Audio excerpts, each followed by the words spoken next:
आप सभी को मेरा नमस्कार। मेरे YouTube चैनल सीके हिंदी सागर में आप सभी का स्वागत है। जैसा कि आप देख पा रहे हैं कि आपके समक्ष यह दंतित मुस्कान नामक शीर्षक है, जिसके कवि नागार्जुन जी हैं। जैसा कि आप देख पा रहे हैं, आप यहाँ तक पहले से पढ़ चुके हैं, अब यहाँ से आप लोगों को पढ़ना है। तो प्रारंभ किया जा रहा है। व्याख्या।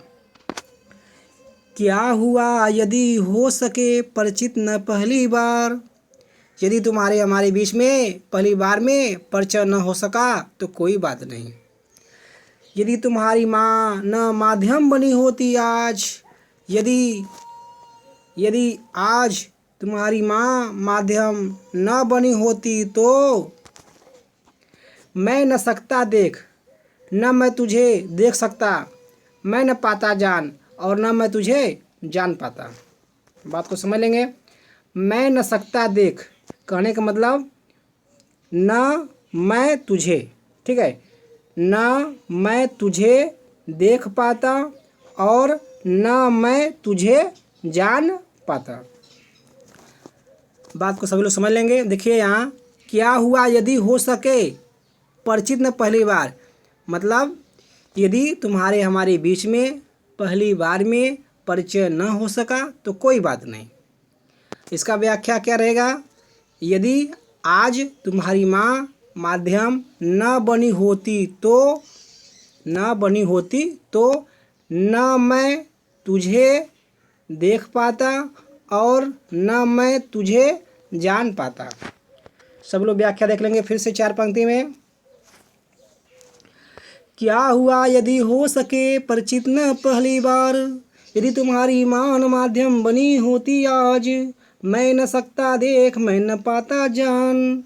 करने का मतलब क्या हुआ, यदि तुम्हारे हमारे बीच में पहली बार में परिचय न हो सका तो कोई बात नहीं। यदि आज तुम्हारी माँ माध्यम न बनी होती तो न मैं तुझे देख पाता और न मैं तुझे जान पाता। तुझे जोड़े हैं, बात को समझ लेंगे, ठीक है। यदि आज तुम्हारी माँ माध्यम न बनी होती तो न मैं तुझे देख पाता और न मैं तुझे जान पाता। अब चलेंगे आगे की ओर। देखेंगे विद्यार्थी, तुम्हारी यह दंत्रित मुस्कान, तुम्हारी दांतों की मुस्कान बहुत अच्छी है। तुम्हारे दांतों की मुस्कान बहुत अच्छी है। बात को समझ लेंगे सभी लोग। तुम्हारी यह दंत्रित मुस्कान, दंत्रित मतलब होता है दूध का दांत, ठीक है। मुस्कान मतलब मुस्कान। तुम्हारी यह का प्रयोग कर देंगे। तुम्हारी यह दांतों की मुस्कान बहुत अच्छी है। दांतों की मुस्कान बहुत अच्छी है, ये जोड़ देंगे। बात को समझ लेंगे अच्छे से। तुम्हारी यह दांतों की मुस्कान बहुत अच्छी है। अब आगे देखेंगे, धन्य तुम माँ भी तुम्हारी धन्य है। अब इसका मतलब क्या हो गया, तुम धन्य हो, तुम्हारी माँ भी धन्य है। बात को समझ लेंगे, बस सीधा करना है। तुम धन्य हो, तुम्हारी माँ भी धन्य है।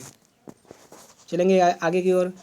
चिर प्रवासी मैं इतर, मैं अन्य, मैं बाहर रहने वाला हूँ, मैं बाहर रहने वाला हूँ, इसीलिए मैं तुम्हारे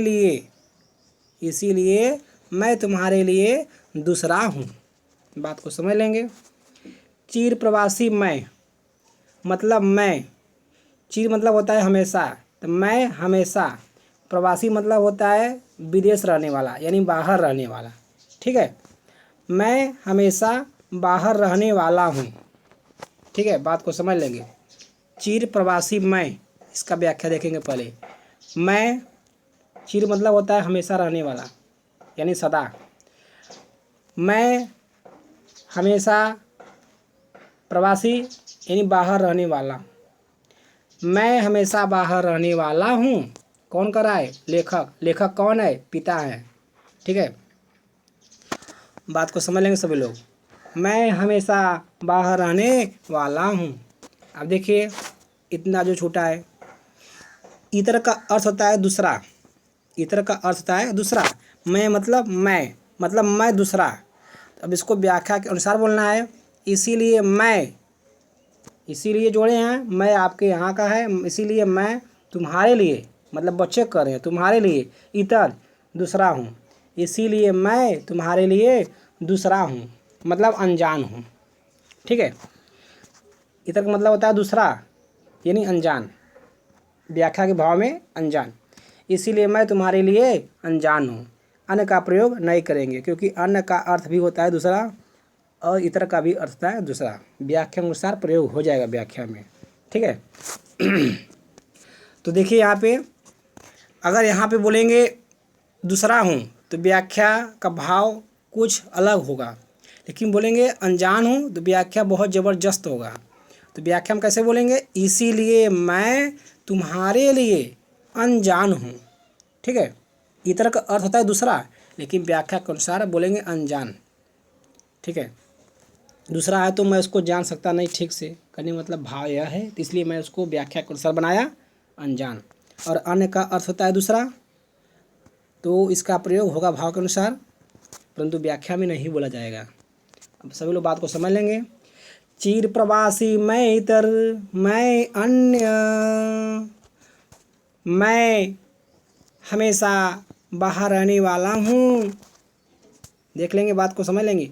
मैं, देख पा रहे हैं सभी लोग, मैं हमेशा बाहर रहने वाला हूँ, इसीलिए मैं तुम्हारे लिए अनजान हूँ।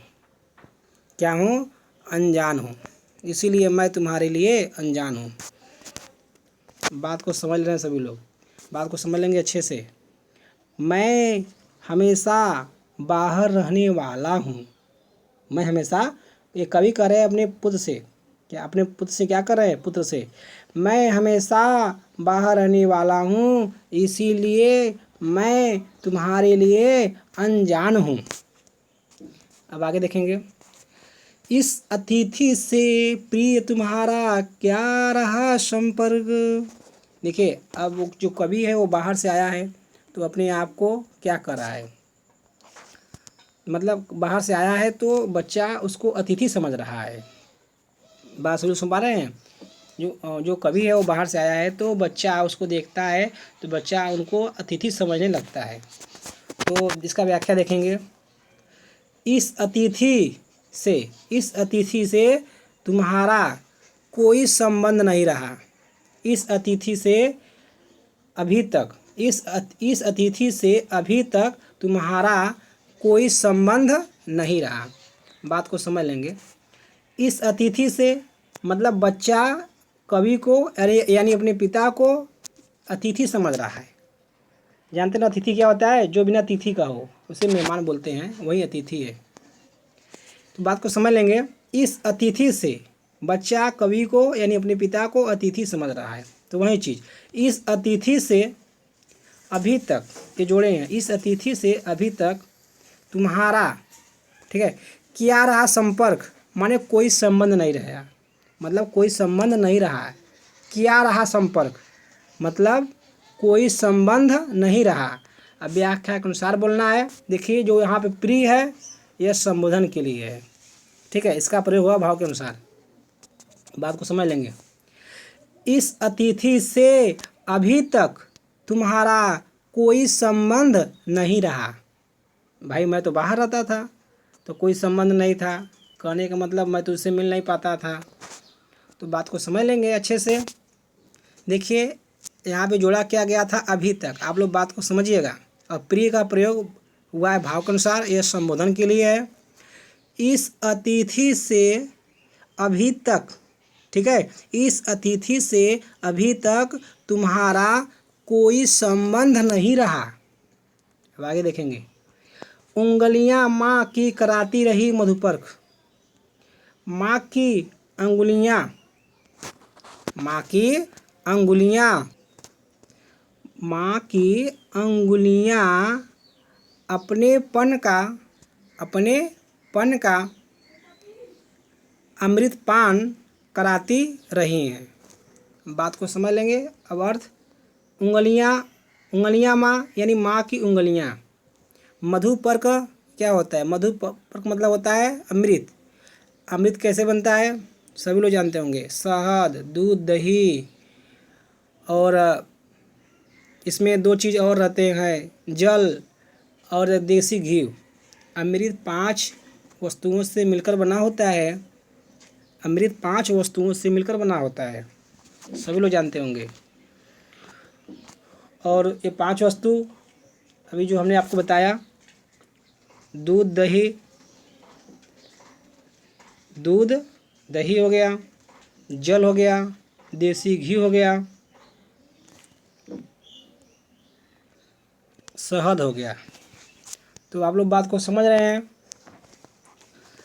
अब लोग व्याख्या देख लेंगे फिर से इस पंक्ति का। माँ की अंगुलियाँ तुझे अपनेपन का इतना जोड़े हैं। माँ की अंगुलियाँ तुझे अपनेपन का अमृतपान। मधुपर का अर्थ क्या होता है? अमृत।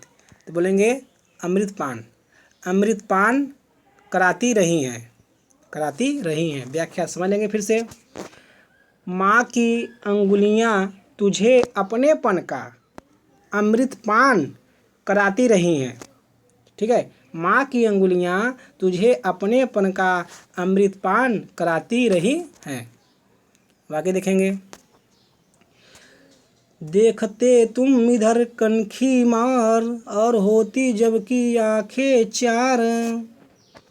कहने का अर्थ क्या है कि तुम, यहाँ देखेंगे, जब तुम मेरी तरफ तिरछी नज़र से देखते हो और जब हम दोनों की आंखें मिलती हैं, और जब हम दोनों की आंखें मिलती हैं। बात को समझ लेंगे।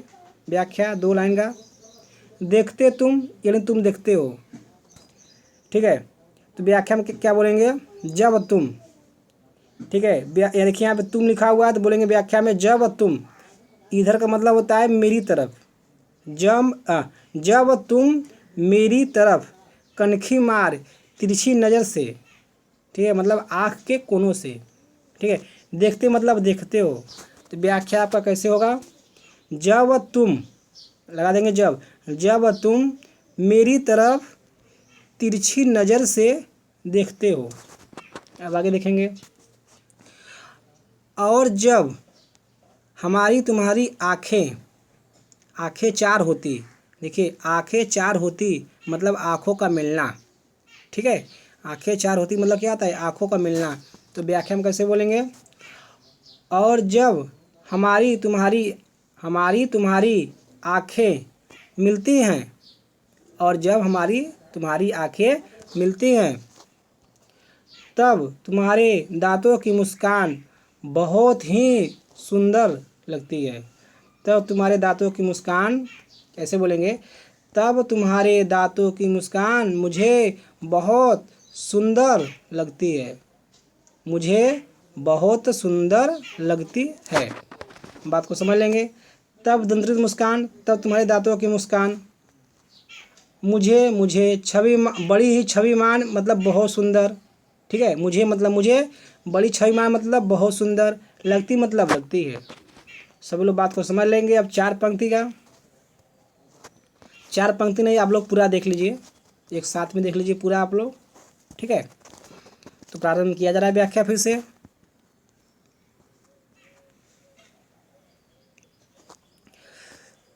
तुम्हारे यह दांतों की मुस्कान बहुत अच्छी है।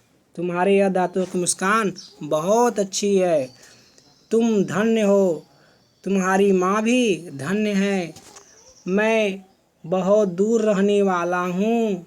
मैं, देखिए बहुत यहाँ पे सदा रहेगा। मैं हमेशा, ठीक है, मैं हमेशा बहुत दूर रहने वाला हूँ। सभी लोग बात को समझ लेंगे।